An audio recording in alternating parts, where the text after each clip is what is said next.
विपक्ष इन तमाम मुद्दों को उठाती तो है पर उस पर समाधान की अपेक्षा ये लोग नहीं रखते हैं।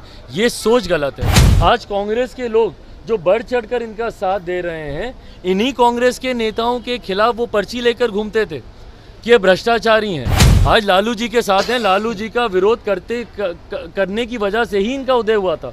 विकल्प बनकर आए थे ये। भाई हम लोग पूरी तरीके से आशा कर्मी की हर मांगों के साथ हैं। नमस्कार, मैं विकास सिंह और आप देख रहे हैं देशवार न्यूज। लोक जनशक्ति पार्टी रामविलास के राष्ट्रीय अध्यक्ष चिराग पासवान आज पटना पहुंचे, जहां पर उन्होंने उनके कार्यकर्ता हुलास पांडे के बेटे के निधन को लेकर दुख जताया। लेकिन जब मीडिया ने उनसे राहुल गांधी को लेकर सवाल किया कि आज राहुल गांधी को सुप्रीम कोर्ट के ओर से बड़ी राहत मिली है, तो उस पर उनका कहना था कि ये न्याय प्रक्रिया की विषय है और सुप्रीम कोर्ट ने अगर उन्हें न्याय दिया है तो ये कहीं ना कहीं राहुल गांधी के लिए बड़ी राहत है और उनकी जो सदस्यता रद्द हो गई थी वो सदस्यता अब फिर से उन्हें मिल जाएगी। क्या कुछ कह रहे हैं चिराग पासवान, पहले सुनिए।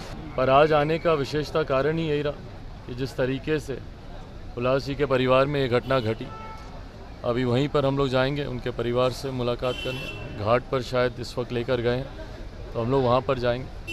तो अपनी तरफ से, पार्टी की तरफ से उनके परिवार को संभावनाएं देते हैं और ईश्वर दिवंगत आत्मा को शांति प्रदान करे, ये प्रार्थना करते हैं। भाई इसमें कहना क्या है, न्यायालय की एक न्यायिक प्रक्रिया का हिस्सा है। सुप्रीम कोर्ट से ने जिस तरीके से उनकी सज़ा पर रोक लगाई, यकीनन उससे उनकी जो सदस्यता है संसद की, वो सदस्यता उनकी वापस होती है और सज़ा देने का भी काम न्यायालय के द्वारा ही किया गया था। हाई कोर्ट ने उनको सज़ा दी थी, सुप्रीम कोर्ट के द्वारा उस सज़ा पे रोक लगाई गई। ये न्यायिक प्रक्रिया का हिस्सा है। अगर कुछ तथ्य और सामने आएंगे तो उसी आधार पर न्यायालय अपना आदेश देगा।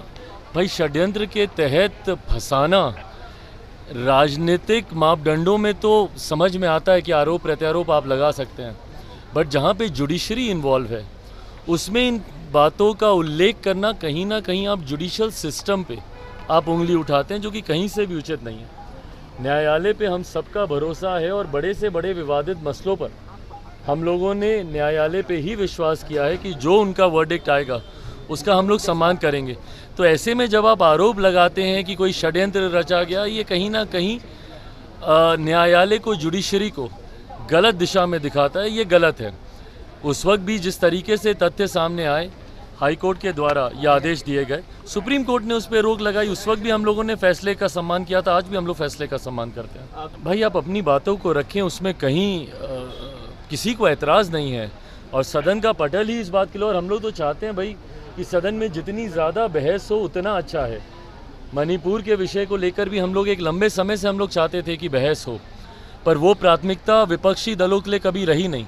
मणिपुर को लेकर नियम में आप फंसाते रहे कि प्रधानमंत्री जब तक जवाब नहीं देंगे या फलाना नियम के तहत जब तक चर्चा नहीं होगी, और अंतोगत्वा अविश्वास प्रस्ताव लेकर आया गया। और मुझे लगता है देश के इतिहास में, ये इतिहास की किताबों में दर्ज किया जाने वाला विषय कि देश के इतिहास में पहली बार एक ऐसा अविश्वास प्रस्ताव लेकर आया जो सरकार को अस्थिर करने के लिए नहीं, जो इस सोच के साथ नहीं कि सरकार के पास मैंडेट नहीं है इसलिए हम लोग अविश्वास प्रस्ताव लेकर आ रहे हैं, बल्कि सिर्फ और सिर्फ मौजूदा प्रधानमंत्री जी को बोलने के लिए बाध्य करने की सोच के साथ इस अविश्वास प्रस्ताव को लाया गया। इस अविश्वास प्रस्ताव को और कोई कारण ही नहीं है लाने का, सिर्फ आप प्रधानमंत्री को बाध्य करना चाहते थे बोलने के लिए, इसलिए आप ये अविश्वास प्रस्ताव लेकर आए। सबसे पहले तो ये नियमों का दुरुपयोग है और ये गलत है, ये अनुचित है। आप इस तरीके से नियमों का दुरुपयोग नहीं कर सकते सिर्फ और सिर्फ अपनी महत्वाकांक्षाओं को साधने के लिए।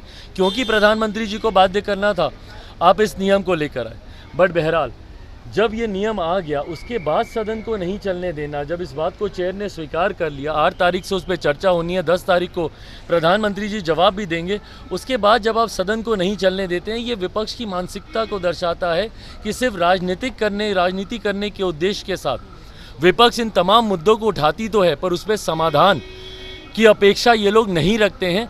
ये सोच गलत है। कल जिस तरीके से दिल्ली में ट्रांसफ़र पोस्टिंग को लेकर जो अध्यादेश आया था, उसको लेकर कल जिस तरीके से बिल को इंट्रोड्यूस किया गया माननीय गृह मंत्री जी के द्वारा, उसमें सबकी उपस्थिति दर्शाती है कि आप लोगों की प्राथमिकताएं कहाँ हैं। पूरा विपक्ष उस वक्त मौजूद था वहाँ पर उसके ऊपर चर्चा करने के लिए आप लोग खामोश थे। पर मणिपुर जैसे विषय, जिसमें भाई बिहार के भी विषय आते हैं, बंगाल के भी विषय आते हैं, जहाँ जहाँ पर भी ऐसी घटना घटी है, इन तमाम विषयों को लेकर आप सदन को नहीं चलने देंगे। पर सिर्फ एक राजनीतिक दल को ट्रांसफ़र पोस्टिंग का लाभ मिल जाए। और भाई किसको आप संरक्षण दे रहे हैं? ये वही केजरीवाल जी हैं जो कि जितने ये तथाकथित विपक्षी दल के गठबंधन के लोग बैठे हैं, जिनकी पर्चियां लेकर ये घूमते थे। आज कांग्रेस के लोग जो बढ़ चढ़कर इनका साथ दे रहे हैं, इन्हीं कांग्रेस के नेताओं के खिलाफ वो पर्ची लेकर घूमते थे कि ये भ्रष्टाचारी हैं। और आज उन्हीं का संरक्षण करने के लिए कांग्रेस और तमाम विपक्षी दल एक साथ हुए हैं और उसको लेकर बहस हो रही है। और उसमें जनता दल यूनाइटेड के राष्ट्रीय अध्यक्ष, उनका जो सवाल आपने पूछा, उनका जिस तरीके से एग्रेशन देखने को मिला, भाई समझ के परे है। एक लंबा समय उन लोगों के विरोध में जिन लोगों ने राजनीति की, कल माननीय गृह मंत्री जी ने भी सदन के पटल पे यही कहा कि भाई इन्हीं लोगों का विरोध करते थे, आज लालू जी के साथ हैं। लालू जी का विरोध करने की वजह से ही इनका उदय हुआ था।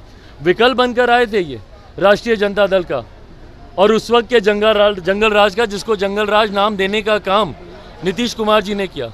और कल उनका एग्रेशन देखिए, कितने उत्तेजित होकर, कितने गुस्से में वो बातों को रख रहे हैं। क्या एक पार्टी के राष्ट्रीय अध्यक्ष को शोभा देता है इस तरीके के शब्दों का इस्तेमाल करना? आज हम लोग की पार्टी की तरफ से भी उनका वो वीडियो ट्वीट किया गया है। जिस तरीके से मतलब जैसी भाषा का इस्तेमाल कर रहे हैं, भाई कोई सड़क पर कोई लड़ाई नहीं हो रही ना, कोई व्यक्तिगत हाथापाई नहीं हो रही है, सारे वहाँ पे सम्माननीय सदस्य वहाँ पे मौजूद हैं। और ये वही लोग हैं जिनके आशीर्वाद पर पिछले 15 सालों से आप मुख्यमंत्री बने हुए थे। अभी पिछले 2-2 सालों को अगर छोड़ दिया जाए तो बार बार इन्हीं के साथ पे आप मुख्यमंत्री आप बनते रहे। और 2020 में तो तीसरे नंबर की पार्टी होने के बावजूद अगर आप लोगों को, अगर इनको मुख्यमंत्री बनाया गया तो ये भारतीय जनता पार्टी का ही आशीर्वाद था। और जिस तरीके से भी ये बातों को रख रहे हैं, कहीं से भी किसी पार्टी के राष्ट्रीय अध्यक्ष की तो ये भूमिका कम से कम नहीं थी। भाई हम लोग पूरी तरीके से आशा कर्मी की हर मांगों के साथ हैं।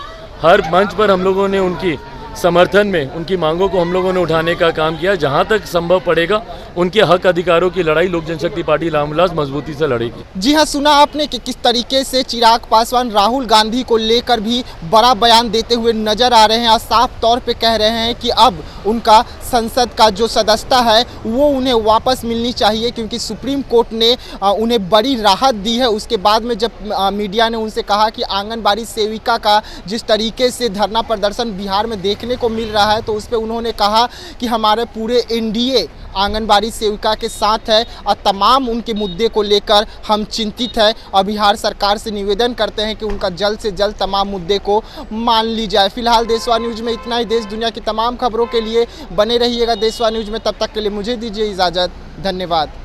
सिर्फ खबर दिखाना देशवा न्यूज का मकसद नहीं, देशवा न्यूज की कोशिश है कि समाज की सूरत बदलनी चाहिए।